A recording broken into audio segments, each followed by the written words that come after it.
quelque part, aujourd'hui, le directeur d'hôpital, il exerce quand même dans une situation assez paradoxale, puisque, je veux dire, on a finalement des risques juridiques et autres qui sont peut-être aussi forts que jamais, d'une part, alors que finalement, on voit qu'aussi les marges de manœuvre se réduisent quand même de plus en plus. Ça ne veut pas dire qu'on n'a pas d'autonomie, mais les marges de manœuvre se réduisent aussi. Donc là, on a déjà quand même un premier paradoxe.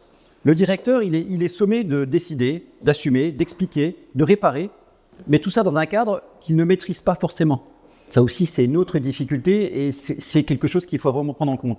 Et finalement, tout ça, ça nous mène quand même à nous interroger sur la gouvernance de l'hôpital, bien entendu, mais aussi sur la gouvernance de tout notre écosystème. Parce que tout ça, ça contribue forcément à l'exercice de la décision et aux responsabilités qui peuvent en découler. Peut-être juste quelques petites constatations, puis après je laisse Maître Champenois rebondir. Pour moi, donc, de mon point de vue, un peu, je trouve qu'on a aujourd'hui une responsabilité qui est devenue un peu totale. On a une responsabilité juridique, vous la connaissez, je ne vais pas rentrer dedans, pénale, financière et autres, on en parle notamment du financier pas mal ces derniers temps, du fait de la non-possibilité d'avoir la protection fonctionnelle quand on est poursuivi par rapport à la responsabilité financière. Des responsabilités organisationnelles qui sont énormes, responsabilités aussi politiques et morales, politique parce que forcément notre fonction est très politisée, mais aussi morale parce que parfois on a quand même des choix à faire où on a des questionnements éthiques à avoir. Donc ça aussi je crois qu'il faut pas le perdre de vue. Ce qui fait qu'on a finalement quand même une forte personnalisation de la responsabilité sur la personne du directeur, je vais y revenir un peu plus. Donc finalement notre cœur du paradoxe est assez simple, la responsabilité individuelle n'a jamais été aussi lourde, alors que les marges de manœuvre n'ont jamais été aussi étroites. Tout ça, ça s'exerce comme aussi dans un cadre. Quelques constatations, mais qui sont des constatations objectives. Première constatation objective, on a un écosystème qui, pour moi, il est non congruent par rapport à l'exercice de la décision. Première constatation, on a une inflation normative qui est conséquente. Il suffit de regarder, la taille du Code de la santé publique. On regarde la taille du Code de la santé publique en début des années 2000, on était à 600 000 mots. Aujourd'hui, je pense qu'on n'est pas loin des 2 millions de mots. Mais il n'y a pas que le Code de la santé publique qui s'applique à nous. Il y a aussi le Code de l'environnement, il peut y avoir le Code du travail, le Code des marchés. Enfin, quand on regarde tous ces éléments-là, on voit qu'on a un environnement réglementaire qui, malheureusement, est dominé par les obsédés textuels. Et je crois que, malheureusement, on les laisse exercer leur art. Et là aussi, je pense qu'à un moment donné, il faut qu'on se pose aussi des questions parce que je pense que la multiplication continue des normes crée finalement une instabilité juridique. Et c'est contraire à la vie recherchée et aussi que l'action hospitalière devient de plus en plus procédurale, contrôlée et centralisée. Et forcément, c'est pas. Souvent, on nous dit, ouais, vous êtes des bureaucrates, mais les directeurs d'hôpitaux, je pense qu'ils ne font pas de la règle parce qu'ils aiment bien la règle. Ils évoluent dans un écosystème qui est tel. Deuxième élément aussi. La solitude. Je trouve qu'on l'a peut-être pas trop touché, mais je crois qu'on a quand même la solitude du directeur. Ça peut être la solitude du directeur chef d'établissement, là aussi la solitude du directeur adjoint. Parce que même si vous êtes en équipe parfois, quand vous êtes face à vos responsabilités, vous ressentez parfois cette solitude. Et cette solitude, elle est parfois très questionnante. Elle peut parfois nous faire douter. Mais aussi parfois, c'est ce qui fait aussi peut-être parfois la force de nos métiers, parce qu'on se dit, il faut que j'arrive à me sortir. J'essaie de m'appuyer sur mes collègues, j'essaie de m'appuyer sur un réseau, sur différents éléments. Et ça, je crois que c'est aussi quelque chose qu'il faut mettre en exergue. Je vais développer un certain nombre de sujets, parce que je vais essayer de coller un petit peu à la thématique de cette table ronde. C'est le décideur et sa responsabilité, c'est déjà tout un programme. Mais comment prévenir, anticiper et protéger ? Là aussi, c'est pas simple. C'est pas simple parce qu'il n'y a pas une responsabilité, il y en a plusieurs. Il y a la responsabilité administrative, il y a la responsabilité administrative et civile, ce qu'on appelle les dommages et intérêts, quand vous causez un préjudice. Vous avez la responsabilité pénale, quand vous commettez une infraction pénale. Vous avez la responsabilité disciplinaire, lorsque vous commettez une faute disciplinaire devant vos pairs, vous allez être sanctionné potentiellement. Et puis vous avez la responsabilité financière. Et cette fameuse responsabilité financière qui peut vous conduire à devoir rendre des comptes devant le juge financier. Alors là, nous sommes dans l'actualité. Il a été évoqué à l'instant, effectivement, cette question de la protection fonctionnelle. Le Conseil d'État, en janvier 2025, nous dit l'ordonnateur, dans cette réforme des ordonnateurs et des comptables, ne peut bénéficier de la protection fonctionnelle lorsqu'il est renvoyé devant la chambre disciplinaire de la Cour des comptes. Bon. Alors, ça a ému légitimement les directeurs d'hôpitaux, mais pas seulement, fonctionnaires d'État, fonctionnaires territoriaux, à juste titre parce que Cette protection fonctionnelle, ce n'est pas un luxe. Et le débat, ce n'est pas de savoir s'il faut payer des honoraires d'avocat. Le débat, en réalité, il est beaucoup plus profond que ça. C'est, au-delà de la question de l'assurance dans la prise de décision, et ça on peut l'évoquer ensemble, par rapport au risque de rupture dans la continuité du service public hospitalier, parce que c'est ça dont il est question. La question de la protection fonctionnelle, c'est pas protéger le directeur qui a refait sa salle de bain en marbre de Carrare avec du bois de cèdre et puis des robinets en or. C'est, je suis renvoyé dans la chambre disciplinaire de la Cour des comptes parce que pour éviter la rupture de la continuité du service public hospitalier, j'ai payé 1, 2, 3 médecins à des montants que je n'aurais pas dû atteindre. Le cœur du sujet, elle est là. Bon. Alors, ça émeut légitimement les décideurs, et la question, elle n'est pas tellement celle de l'honoraire de l'avocat, parce que j'ai pu entendre dire, oui, vous comprenez, les avocats, ils sont chers. Bon. Mais pourquoi pas?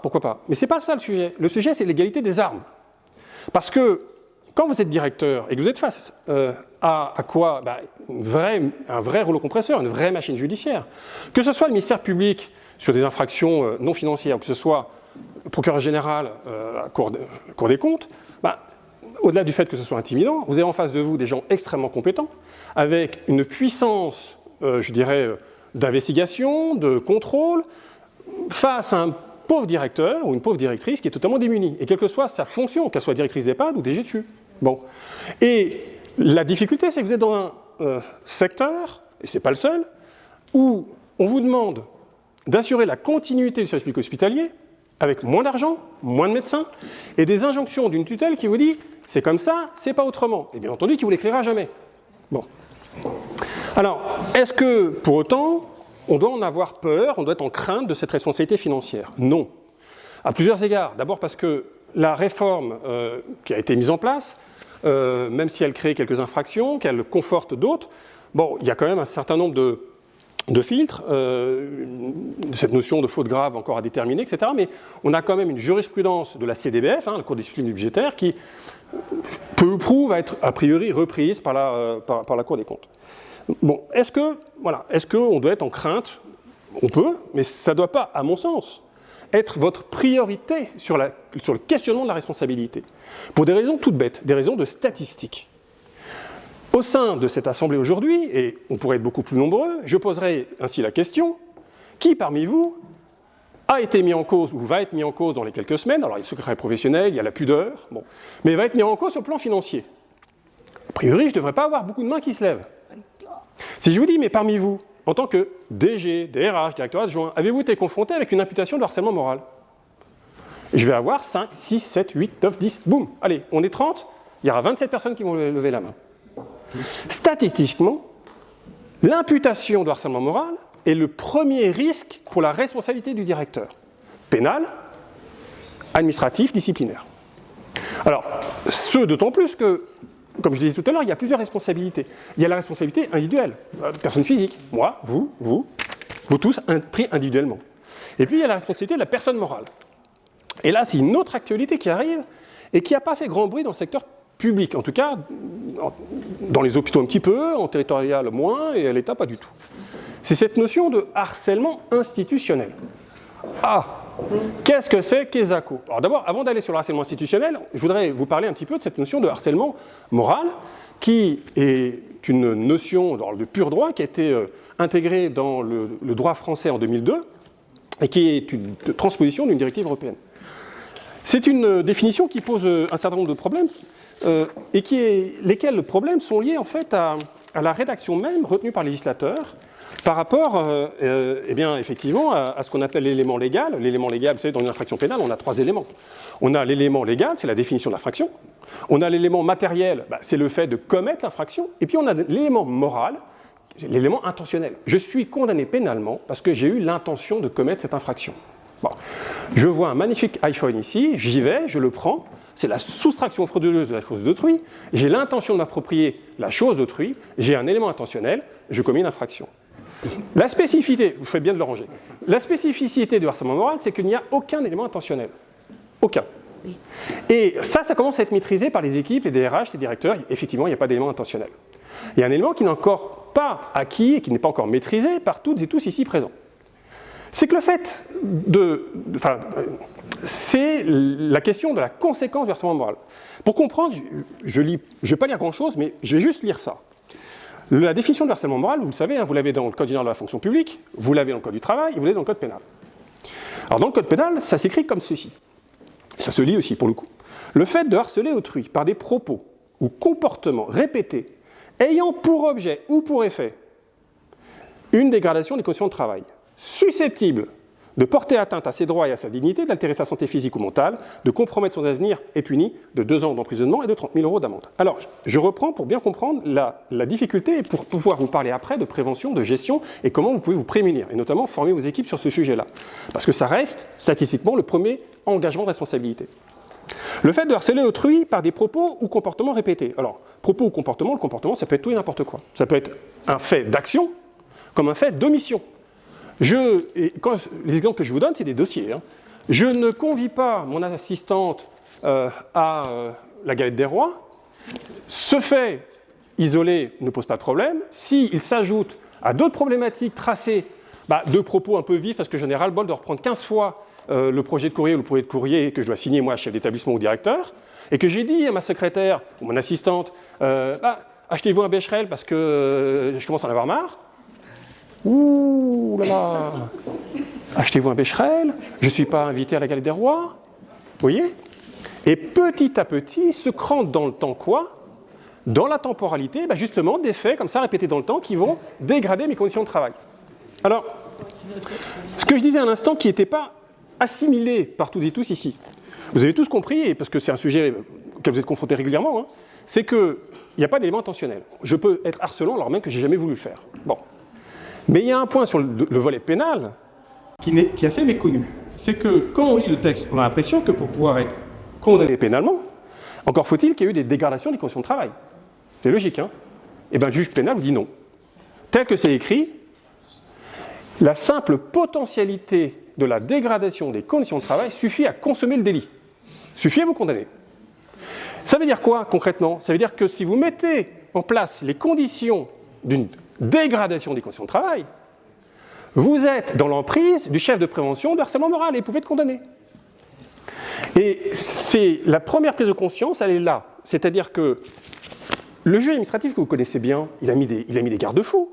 Il vous a dit, mais vous, directeur, chef de service, à chaque fois que j'ai un lien d'autorité, cadre de santé, vous serez jugé harceleur si dans cette répétition des agissements dans le temps, ces agissements en tant que tels, intrinsèquement, excèdent l'exercice normal du pouvoir hiérarchique. Voilà. J'excède, je dépasse ce qui entre normalement dans l'exercice du pouvoir hiérarchique. Et le Conseil d'État va très loin et pour justement essayer de protéger quand même le décideur public, enfin le décideur, la prise de décision, c'est que si je dis à mon cher collègue à côté, ou plutôt collaborateur, schéma, hypothèse, une fois, 2 fois, 3 fois, 4 fois, 5 fois par semaine que je ne suis pas satisfait de son travail. Alors, j'objective un petit peu, mais voilà. Et puis ça dure 1 mois, 2 mois. Le Conseil d'État, et c'est un arrêt, dit, mais ça, c'est pas du harcèlement moral. Parce qu'il entre dans l'office du patron, du supérieur hiérarchique, de qualifier ou pas la qualité du travail fait par son subordonné. Alors après, il y a des subtilités, c'est-à-dire que le Conseil d'État nous dit que si jamais je suis dans un verbatim, dans un jugement de valeur, je suis agressif, là c'est du harcèlement moral, c'est logique. Bon. Mais on voit bien qu'il y a des garde-fous comme ça. Alors ce qui est extraordinaire, parce qu'au-delà de l'aspect technique, ce qu'il faut avoir en conscience, c'est que votre premier risque, c'est ça, c'est quand même le risque du harcèlement. Bon. Et jusqu'à présent, si on fait des statistiques, c'est plus des engagements de responsabilité dans le tribunal administratif, par un agent public qui engage la responsabilité de l'hôpital sur le terrain indemnitaire, mais pas tant sur la responsabilité personnelle individuelle. Il y en a. Vous avez des collègues qui ont été condamnés récemment, suivi de lire la presse, ou presse spécialisée, j'entends. Mais statistiquement, ça reste assez mesuré encore. Bon. La problématique là, elle s'élargit avec cette notion d'harcèlement institutionnel. Vous avez dû en entendre parler. C'est issu d'un dossier qui s'appelle France Télécom, où effectivement, c'est un drame absolu. Vous avez un certain nombre de professionnels qui se sont suicidés en lien avec une politique managériale qui avait pour objet, donc finalité, de faire fuir les professionnels, pour transformer une société d'État, une société d'État, en entreprise privée, et avec une visée de marge financière, etc. Et la Cour de cassation a validé l'arrêt de la Cour d'appel de Paris et nous dit que le harcèlement institutionnel, c'est quoi? C'est le fait de mettre en place une politique RH qui, en toute connaissance de cause, emporte une dégradation des conditions de travail. En toute connaissance de cause. Alors, où est-ce qu'on va mettre le curseur? Je suis DG de CHU. Je suis DG du CH2-3. Je décide de réorganiser des pôles. Services. Je fais des fusions de services. J'externalise une activité. J'ai, au-delà de la question individuelle de tel ou tel qui s'inquiète sur le devenir de cette situation, parce que le changement est source de stress, est source d'interrogation, parfois aussi de difficultés de communication avec sa hiérarchie, et on voit très vite là la potentialité d'une imputation de harcèlement moral. Bon. Mais où est-ce que je mets le curseur de savoir quand est-ce que ça dégrade les conditions de travail? Qui va me dire que ça dégrade effectivement les conditions de travail au regard du critère posé par le juge? Mais je ne sais pas, moi. Je suis avocat depuis 25 ans sur ces sujets-là, je suis incapable de vous dire. Le premier réflexe, c'est que on parlait de communication ce matin entre les équipes, la remontée d'informations. Bon, ça c'est extrêmement important. Il faut savoir ce qui se passe dans les équipes, il faut savoir ce qui se passe dans les services. Ce qui induit aussi d'avoir une gestion, notamment des cadres de santé, qui permettent d'avoir ce retour d'information. Il faut aussi avoir une vision globale sur, effectivement, ce qui est imputé comme problématique. Ça touche, pour le coup, la question du dialogue social institutionnel, c'est-à-dire ce qui se passe en CSE, en réunion avec les syndicats, puis le dialogue social de proximité. Le dialogue social de proximité, c'est quoi? C'est la relation entre les syndicats et les cadres de santé, cadres de service, au quotidien. Bon. Et en fait, on parlait ce matin, il y a eu quelqu'un qui a fait cette paraphrase entre l'allumette et le feu qui prend, mais l'étincelle, elle peut être à tout instant, à tout endroit. Hein. Bon. La constante, c'est d'avoir une vision globale. Et le plus important, c'est systématiquement d'objectiver une situation. Quelle est la meilleure protection contre l'imputation de harcèlement moral? J'objective. Alors au niveau individuel, c'est quoi? Je suis mécontent, moi, de votre travail. Eh bien, plutôt que de dire « je vais vous voir en entretien de recadrage », déjà, arrêtez ce vocable d'entretien de cadrage, enfin, ça n'a pas de sens, ça fait mère supérieure, on n'en peut plus, quoi. Un cas de santé, il n'a pas le pouvoir disciplinaire, c'est le DRH sur délégation de signature, chef d'établissement. Quelle est la mission du personnel d'encadrement, y compris le directeur adjoint? C'est s'assurer que l'équipe est à ce niveau-là. Et parfois, j'ai ça ou ça. Moi, mon rôle d'encadrant, c'est de faire monter en compétence pour être à un niveau que je suis en droit d'attendre. C'est ce que dit le Conseil d'État, en plus, dans ses arrêts, sur la notion d'assurance professionnelle. Eh bien, là, il y a des choses toutes bêtes. Et quand je dis ça, c'est pas seulement... et ce que je dis là, ça s'éprouve sur le terrain, de la directrice générale jusqu'au cadre de santé. C'est toujours les mêmes mécanismes. Quand j'ai un grief à porter vis-à-vis d'un subordonné, j'objective. Alors, ça veut dire quoi, objectiver? D'abord, c'est tout bête, je commence par lui exposer ce qui va bien. Il n'y a pas grand-chose, il vient à l'heure. Bon, il arrive à l'heure. Non mais, d'accord? Et après, j'enchaîne sur ce qui va un peu moins bien. Et puis, à la fin, j'évoque ce qui ne va pas du tout. Parce qu'à partir du moment où vous avez commencé à poser le diagnostic comme des choses positives, d'abord, vous êtes plus audible sur les choses qui sont négatives, et vous avez objectivé une situation factuelle, et ça va être beaucoup plus difficile pour l'agent qui écoute ça, d'interpréter la situation et la séquence comme étant mon cadre ne veut plus de moi, il veut me virer, il veut que je sois viré pour assurance professionnelle. J'étais il y a quelques jours encore avec un collègue à vous, chez l'établissement, sur un CHU, où on travaillait sur un dossier assez délicat de conflit entre médecins qui s'imputent mutuellement le harcèlement moral, avec derrière à la clé une imputation de non-assistance de tous les acteurs par la direction. Voilà. Donc, responsabilité. Il y a la responsabilité pénale de mon action personnelle. Et puis, est-ce que moi, chef d'établissement, j'ai fait le nécessaire pour que la situation de souffrance au travail cesse? Comment justement la FHF accompagne les établissements? Enfin voilà, quel diagnostic, quel accompagnement en fait, de la FHF il peut y avoir pour les établissements et leur équipe de direction? Alors moi, il y a deux choses. Peut-être je vais répondre à ta question, puis après peut-être réagir un peu. Volontiers, extrêmement intéressant. Nous, la FHF, attention, on n'intervient pas en tant que tel sur la responsabilité individuelle des directeurs, puisque là, effectivement, il y a différentes assurances, dont celle de l'ADH ou des syndicats, s'ils sont adhérents à un syndicat de directeurs. Mais nous, il est vrai que dans les différents... Voilà. Dans les différents... Nous, il est vrai que dans les différents sujets, effectivement, comme la FHF échange avec les directeurs, avec les problèmes, identifie les problématiques bien sûr, elle est là aussi pour relayer auprès des pouvoirs publics. Par exemple, en ce qui concerne la responsabilité financière, on a échangé avec la Cour des comptes sur ces sujets-là, parce qu'ils étaient extrêmement intéressés par le point de vue qu'on était en mesure de leur donner. Donc là, effectivement, là-dessus, la FHF peut tout à fait jouer un rôle institutionnel pour faire valoir toutes les spécificités et essayer de faire évoluer les choses. On a aussi, bien entendu, un rôle auprès de la DGOS, quand on fait évoluer des réglementations. On a aussi un rôle, on travaille avec les collègues, avec tout le monde, pour faire parfois évoluer les réglementations dans un certain sens, pour que l'exercice pour les professionnels soit plus apaisé, si j'ose dire.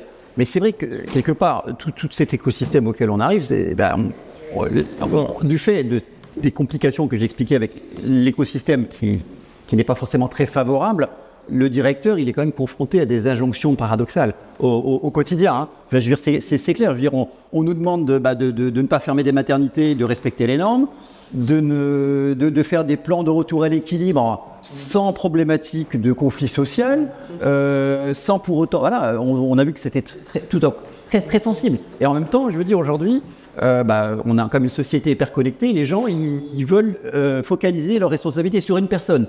Donc de toute façon, la personne qui sera la responsable, ce sera le directeur ou la directrice, qui va jouer un peu le rôle d'un bouc émissaire. Enfin, je vais pas revenir là-dessus, mais le philosophe René Girard en a parlé du bouc émissaire, sauf que en général, une fois qu'il est tué, tout va mieux. Bon, le problème, c'est qu'après, il devient une divinité. Je suis pas sûr qu'une fois qu'un directeur a payé de sa personne, qu'il a été écarté ou pas, il ne deviendra pas une divinité, malheureusement. Ça, c'est un peu la différence. Après, le deuxième élément, je ne vais pas revenir là-dessus, mais je veux dire, tout ce qu'on a constaté, c'est ce que la sociologie des organisations dit depuis 30-40 ans. Hein. Je veux dire, il suffit de lire Mintzberg, de lire Crozier, Friedberg sur qu'est-ce qu'ils sont capables de générer les règles par rapport justement à la non-application des règles ou à des... Voilà, parce qu'on a comme un système un peu on a l'impression que c'est un système qui ne veut pas reconnaître qu'il puisse y avoir de l'incertitude. C'est-à-dire que finalement que tout individu doit réagir pareil, alors que non. Je veux dire, si on veut aussi garder que nos salariés, ils ont un intérêt à venir travailler sur le lieu de travail, il faut qu'ils aient aussi une autonomie. Il ne faut pas qu'ils aient un environnement uniquement contraint par la règle. Sauf qu'aujourd'hui, on est un peu dans réglementation. Oui, dans une surréglementation, et c'est très tangent. Hein, je ne vais pas revenir là-dessus, mais je vous invite à le lire parce que le temps est pressé. Je ne sais pas si vous le connaissez. Il a l'avantage d'être bien sûr un sociologue qui est à pignon sur rue, mais aussi d'avoir été un cadre de haut niveau chez Renault. Je parle de Christian Morel. Christian Morel, La sociologie des décisions absurdes. Je vous incite vraiment à le lire. Il a fait 3 tomes, dont le dernier tome s'appelle L'enfer de la règle. Et lui, c'est extrêmement intéressant, c'est très concret parce que toute sa vie, il a toujours été énervé par les décisions absurdes. Il a identifié un certain nombre de choses. Hein. Je veux dire, si on veut réduire le risque des décisions absurdes, qu'est-ce qu'il dit ? Voilà, il faut, c'est ce qu'il appelle les méta-règles de fiabilité, plus de collégialité, parce qu'on voit qu'un certain nombre de problématiques pénales, parfois notamment médico-légales, ça arrive tout simplement parce que les différentes parties ne se sont pas parlées. Sur tel équipement, je sais pas, les manipulateurs n'ont pas parlé avec le radiophysicien, n'ont pas parlé avec le département de la gestion des risques. Et finalement, à aucun moment, on a vu qu'il y avait quelque chose qui était déconnant et qui a abouti à quelque chose. Donc, je veux dire, la collégialité, je pense que c'est un vaccin. Je pense que c'est un peu un vaccin. Je ne vais pas revenir sur tous les autres éléments, mais je crois que c'est très intéressant. Et aussi de développer justement le retour d'expérience non punitif. Parce que souvent aussi, en interne, on a les personnes, parfois elles n'ont pas envie de dire certaines choses, mais voilà, il faut aussi dire attention, il faut mettre en place une charte non punitive. C'est important que vous nous remontiez des éléments. L'objectif, c'est pas de dénoncer ou pas, mais c'est aussi d'avoir l'habitude d'avoir une parole. Parce qu'il y a des choses, comme voilà, il vaut mieux avoir des étincelles ou les flamèches que d'avoir tout de suite les flammes de l'enfer. C'est bon pour personne. Et après, quand on va aller beaucoup plus loin, je ne vais pas rentrer dans la gouvernance hospitalière, mais le temps est compté, mais regardons juste une chose, l'ONDAM. L'ONDAM ne nous permet pas de travailler sur le temps long. Comme il ne nous permet pas de travailler sur le temps long, il ne nous permet pas de nous projeter, il ne nous permet pas de nous sécuriser sur une projection. L'ONDAM, c'est pour 1 an. C'est une vision court-termiste aujourd'hui. Ce n'est pas une critique de l'ONDAM, c'est factuel. La Fédération hospitalière de France, qu'est-ce qu'elle demande là-dessus ? Elle demande tout simplement de changer le curseur, le paradigme, de dire voilà, il vous faut une loi de programmation en santé et une pour le grand âge. Les secteurs stratégiques de la nation l'ont. L'armée, là, et c'est normal, la justice, là, je pense qu'il en faut une pour la santé. Ça permettra de raisonner autrement, de poser des jalons, de dire voilà, on raisonne en résultats de santé publique et non plus uniquement en résultats comptables. C'est-à-dire qu'on peut donner des objectifs, espérance de vie en bonne santé, etc. Enfin, aujourd'hui, avec les épidémiologistes, on a énormément d'éléments, mais aussi donner un cap financier, parce que d'une année à l'autre, on n'a pas de visibilité financière. Attention, je suis tout à fait conscient qu'avec 12% du PIB qui est consacré à la santé, c'est pas, je sais très qu'on ne peut pas aller beaucoup plus loin.